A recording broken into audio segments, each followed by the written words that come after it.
Sector 15 चलोगी? हाँ हाँ। Ruby, तू यहाँ इस रिक्शे में क्या कर रही है? अरे तुम सब एक साथ, क्या बात है, कॉलेज में भी एक साथ थे और अभी भी एक साथ हो, अच्छा लगा देख के यार। वो सारी बातें छोड़, तू मुझे ये बता, तू ये रिक्शे में क्या कर रही है और तूने ये क्या पहन रखा है? अरे यार वो मैं आजकल ये रिक्शा ही चलाती हूँ। क्या? What? तू रिक्शा चलाती है? अरे हद है यार, तुम्हारे कॉलेज की टॉपर थी और तू तो कितनी बातें करती थी कि मैं इतने बिजनेसेस खोलूंगी, ये करूंगी, वो करूंगी, और ये बिजनेस खोला है तूने रिक्शा चलाने का। सही बात है, तू बिल्कुल भी सूट नहीं कर रही इस रिक्शे पे। फिर सही कहते हैं, जितनी औकात होती है ना उतनी ही रह जाती है। तू तब भी गरीब थी और अब भी गरीब है। अरे रिक्शा चलाते तेरे को शर्म नहीं आती है? लोग क्या सोचते होंगे, कोई जान पहचान का मिल जाए तो क्या बोलेगा कि रिक्शा चलाती है तू? अरे तुम लोग ऐसा क्यों कह रहे हो, रिक्शा चलाने में क्या बुराई है? बुराई? इसमें अच्छाई क्या है? अरे पढ़ाई में इतना अच्छा होने का फायदा क्या है जब बाद में जाकर रिक्शा ही चलाना है? हमको तो इतना अकड़ दिखाती थी कि मैं तो टॉपर हूँ यार, तुम लोग भी पढ़ लिया करो। इससे नोट्स मांगते थे तो अकड़ दिखाती थी कि नहीं नहीं मैं तुमको नोट्स नहीं दूंगी, तुम मेरे दोस्त हो ना, मैं तुम्हारे लिए अच्छा ही चाहती हूँ कि तुम पढ़ लिख के खुद मेहनत करके कुछ बनो। पढ़ लिख कर मेहनत करके ये बनना था क्या हमको भी? अरे चेतना, तुम बहुत गलत समझ रही हो। एक बात बताओ, तुम लोग क्या कर रहे हो आजकल अपनी लाइफ में? हम लोग एक MNC कंपनी में जॉब कर रहे हैं और तेरे को पता है हमारी सैलरी कितनी है? कितनी? महीने की 50,000। अरे वाह, 50,000 सैलरी, क्या बात है, कॉन्ग्रेचुलेशन गाइस। हाँ, कॉन्ग्रेचुलेशंस बोल और झूठी हंसी भी दिखा दे। इसके चेहरे से साफ साफ दिख रहा है कितना जलन हो रही है इसको, कितना बुरा लग रहा है कि पढ़ाई में इतनी अच्छी थी, हमसे ज्यादा अच्छा पढ़ती थी, टॉपर थी, अरे रिक्शा चला रही है। वो भी कड़ी धूप पे। तुझे पता है हम 50,000 महीने का कमाते हैं और वो भी AC में बैठकर। हाँ, पूरा दिन आराम से काम करते हैं, कुछ प्रेशर भी नहीं होता और हमारा तो प्रमोशन भी टाइम टू टाइम हो जाता है। थोड़ा सा वो चला देते हैं इसको। वो क्या है ना, जहाँ पे हम जॉब करते हैं वहाँ पे हमें 2 वीक ऑफ मिलते हैं, रेंट अलाउंस मिलता है और साथ ही साथ हमें अकोमोडेशन भी मिलती है और हर साल 10 से 15% का इंक्रीमेंट भी हो जाता है। बहुत अच्छा यार, बहुत खुशी भी तुम लोगों को देखकर एक साथ। अच्छा ही हुआ कि तू आज हमें यहाँ पे मिल गई, नहीं तो हम तो सोच रहे थे कि कितनी अच्छी कंपनी में काम कर रही होगी, कहीं की CEO बन गई होगी, क्योंकि तो फैक्ट्री भी तो कितना थी कि मैं कहीं छोटा मोटा काम नहीं करूंगी, मैं तो कहीं अच्छी कंपनी में काम करूंगी। इतनी तैयारी करती थी इंटरव्यूज की और इतनी तैयारी करती थी पेपर्स की, क्या हुआ उसका? इस चीज के पेपर दे रही थी क्या, रिक्शा कैसे चलाते हैं? अच्छा है, कम से कम यहाँ तो पास ही होगी तू। और वो क्या कहते, तेरा cos थीटा sin काम आ रहा है तेरे किसी काम का? तुम लोग बहुत गलत समझ रहे हो गाइस, ऐसा कुछ भी नहीं है। हाँ हाँ, हम सब सही समझ रहे हैं। पर एक बात बता, ये तो ये घटिया सी साड़ी पहन के क्यों बैठी है? अरे आज के टाइम में कौन पहनता है साड़ी? सब हमारी तरह मॉडर्न कपड़े पहनते हैं। तेरे को कॉलेज में भी समझाते थे हम कि ढंग के कपड़े पहन ले, तब भी वो थके से गरीब से सूट पहन के घूमती थी और अभी साड़ियाँ पहन के घूमती है। एक्चुअल में मेरी एंगेजमेंट हो गई है ना, तो शादी होने वाली है, इसलिए मैं साड़ी में आ गई हूँ। मुझे थोड़ी प्रैक्टिस हो जाएगी ना साड़ी में, और रिक्शा चलाते हुए तो शॉर्ट्स और वन पीस नहीं पहन सकती हूँ। वैसे तो कोई दिक्कत नहीं इन कपड़ों में भी, मुझे भी अच्छे लगते हैं, लेकिन मुझे साड़ी और सूट ज्यादा कंफर्टेबल लगता है, तभी तो कॉलेज टाइम से सूट पहनती थी अच्छे अच्छे। अच्छा, तेरी एंगेजमेंट होगी और तेरी शादी किससे हो रही है? झाड़ू मारने वाले से, वो कूड़ा उठाने वाले से, या किसी घर में नौकरा काम करता होगा? क्योंकि तेरी औकात तो उतनी ही रह गई है एक रिक्शा चलाने वाली से। कोई अच्छे घर का लड़का थोड़ी शादी करेगा। और सुन, क्या बोल रही थी तू? शॉर्ट्स और स्कर्ट पहन के रिक्शा चलाना कंफर्टेबल नहीं होगा? तेरे को एक सलाह दूं, वो ही पहन के चला ले। तेरे पास ना ज्यादा कस्टमर आएंगे और पैसे भी ज्यादा ही मिलेंगे, कम से कम थोड़ा तो लेवल तेरा अप होगा। चेतना प्लीज ऐसी गंदी बाहियात बातें मत करो मेरे सामने। मैंने अपने आप को बहुत अच्छा मेंटेन कर रखा है शुरू से, पहले सूट पहनती थी और अब साड़ी पहनती हूँ, इसलिए ताकि मेरी शादी होने वाली में ससुराल वालों को प्रॉब्लम नहीं हो। और मेरा पति वो बहुत अच्छा कमाते हैं। हाँ, झोपड़पट्टी के हिसाब से तो तूने अपने आप को अच्छा ही मेंटेन कर रखा है, वो तो इससे भी घटिया कपड़े पहनते हैं। तो कम से कम साड़ी साफ सुथरी तो पहन रही है, ऐसा लग रहा है कि धोई हुई है। अरे चल ये सारी बातें छोड़, तू ये बता, तू तो ये भी बोलती थी कि पति भी अच्छा ढूंढूंगी, लाखों में एक ढूंढूंगी। हाँ, अब क्या हुआ? किसी काम करने वाले को, झाड़ू मारने वाले को अपना पति बना लिया। वैसे सही किया, जो तेरा भी लेवल है ना, कोई तुझसे शादी करेगा भी नहीं। अच्छा है, तुम दोनों मिलके ना घर चलाना।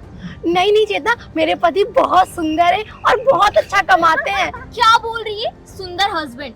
तेरे अकॉर्डिंग ना तेरे को लल्लू पंजी मिला होगा। बिल्कुल सही डिसीजन लिया तूने शादी करने का, क्योंकि वैसे भी तेरे जैसी औरतों पे ना घर का काम ही सूट करता है। बर्तन धोना, कपड़े धोना, सास की किचकिच सुनना। तुम जैसे लोगों पे रिक्शा चलाने का काम बिल्कुल शोभा नहीं देता। ये लड़कों का काम है, लड़कों को ही करने दे। और वैसे भी तेरा पति झाड़ू लगाता है ना, इतना पैसा तो कमा ही लेगा वो कि तेरा पेट भर दे और अपना पेट भर दे। एग्जैक्टली, सही तो बोल रहा है वो। अरे तू अपने पति से शादी कर, घर में बैठ, आराम से ऐश कर, चाहे 2 वक्त की रोटी दे दे, पर ठीक है ना, इससे तो अच्छा है। बाहर कितनी बेइज्जती करा रही है तू अपनी, ये रिक्शा चला के। अरे कौन चलाता है रिक्शा? आदमी चलाते हैं। और तू एक लड़की हो के साड़ी पहन के रिक्शा चला रही है, कोई बैठता भी नहीं होगा, सबको यही लगता होगा तू रिक्शे का एक्सीडेंट ना कर दे। हाँ चेतना, तुम बहुत गलत समझ रही हो। क्या लड़का लड़की में भेदभाव कर रही हो? सब कोई अपनी जगह बहुत अच्छे होते हैं, और ये कोई काम ऐसा नहीं है कि लड़का कर सकता है लड़की नहीं कर सकती। दुनिया में सारे काम हर कोई कर सकता है। तुम जज मत करो ऐसे मुझे। अरे बस बस, अपने लेक्चर देना ना बंद कर। कॉलेज में भी लेक्चर देती रहती थी और यहाँ पे भी लेक्चर दे रही है। अरे तब तो हम सुन लेते थे क्योंकि तू टॉपर थी। अब क्यों सुने? तेरी औकात क्या है? लेवल नहीं है तेरा हमारे सामने कुछ। महीने के 50,000 कमाते हैं और इतना उड़ाते हैं, इतना ऐशो आराम करते हैं, क्लब्स में जाते हैं, पार्टी करते हैं, लाइफ अपनी एंजॉय कर रहे हैं, महंगे महंगे कपड़े पहनते हैं, और तू रिक्शा चला रही है। तेरा लेवल इतना भी नहीं है कि तू हमारे सामने आंख उठा के बात भी करे और फिर हम तेरा लेक्चर सुने यहाँ पे। और वैसे भी इतना लेक्चर देके तूने क्या ही उखाड़ लिया है? रिक्शा ही तो चला रही है।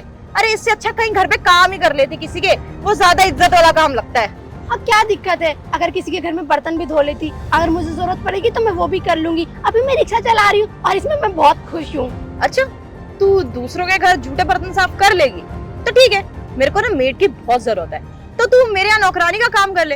अरे यार, इतनी बड़ी एमएनसी कंपनी के लिए काम करती हूँ, अब वो काम संभालू या घर के काम संभालू?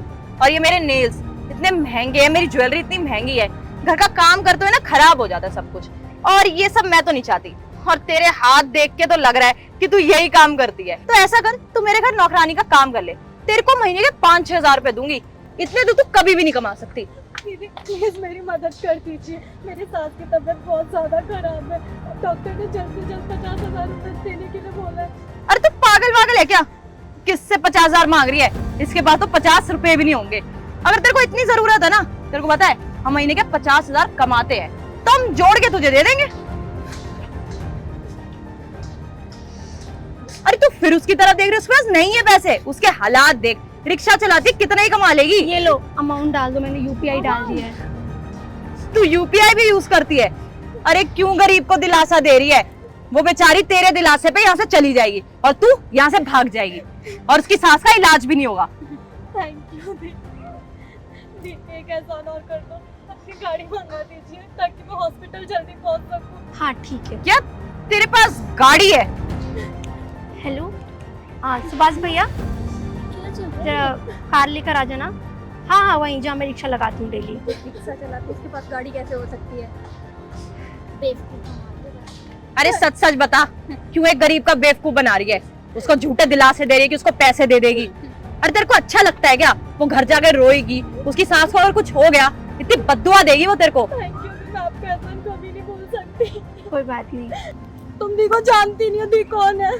बहुत अच्छे से जानते हैं, रिक्शे वाली है। और तू ना इससे ज्यादा उम्मीदें लगा के मत बैठ। हाँ, फालतू में बेवकूफ बना रही है तेरा, और कुछ नहीं। नमस्ते मैम। नमस्ते सुभाष भैया। मैम अरे तुम ये रिक्शे वाली को मैम क्यों बोल रहे हो? ये मेरे ड्राइवर है और ये मेरी गाड़ी है। और आप एक काम करो, ये जहाँ जाना चाहती है इनको छोड़ दीजिए, हॉस्पिटल या घर। ठीक है अंकिता, कोई प्रॉब्लम हो तो फोन कर लेना।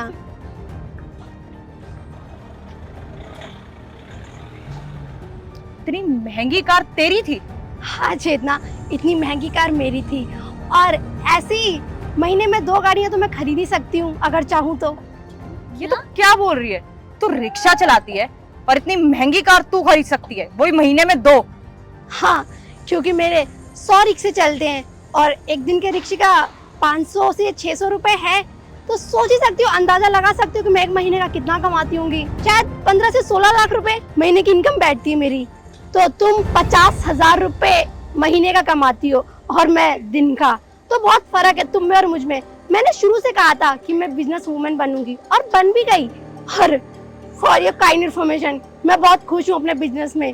मुझे कोई तकलीफ नहीं है, रिक्शा चलाना मेरे लिए कोई छोटा काम नहीं होता। मैं बहुत खुश हूँ उसको चला के और इस गेटअप में भी। और रही बात शादी करने की, जिनसे मेरी शादी होने वाली है वो बहुत बड़े बिजनेसमैन है और बहुत ही अच्छे इंसान है, फैमिली भी बहुत अच्छी है, कपड़े की कोई रोक टोक नहीं है। उन्होंने मुझे रिक्शे से जज नहीं कर लिया क्योंकि उन्हें पता है कि काम कोई छोटा बड़ा नहीं होता, चाहे किसी के घर में झाड़ू पोछा हो या रोड पे चला के रिक्शा ही चला रही हूँ मैं। और भला मैं ये सब तुम्हें क्यों बता रही हूँ, तुम लोगों ने तो मुझे जज कर ही लिया था मेरे कपड़ों को देखकर और मेरे रिक्शे को देखकर। ये मेरा टमटमा बहुत अच्छा है और मैं इससे बहुत अच्छा कमाती हूँ और बहुत खुश हूँ अपने लाइफ में। जो जब चाहूँ वो खरीद सकती हूँ, इतनी हिम्मत रखती हूँ। और ये किसी के बलबूते पे नहीं, अपने पैरों पर। और क्या करती तुम, मैथ्स के फॉर्मूले याद कर ले, तू तेरे काम आ जाएंगे। अरे टेंशन मत लो, मेरी मैथ्स बहुत अच्छी है क्योंकि मेरा पैसों का ही काम है, डेली कैश का। मुझे महीने का वेट नहीं करना पड़ता, समझी तुम। और जा सकते हो यहाँ से, तुमसे बात करने में मुझे कोई इंटरेस्ट नहीं है। अच्छा वो तुम लोग मुझे मिल गए और आज तुम्हारी सच्चाई मेरे सामने आई कि तुम लोगों को कैसे जज करते हो, पहले भी और आज भी। कॉलेज टाइम में भी बिगड़े थे और आज भी वैसी हो। Get lost.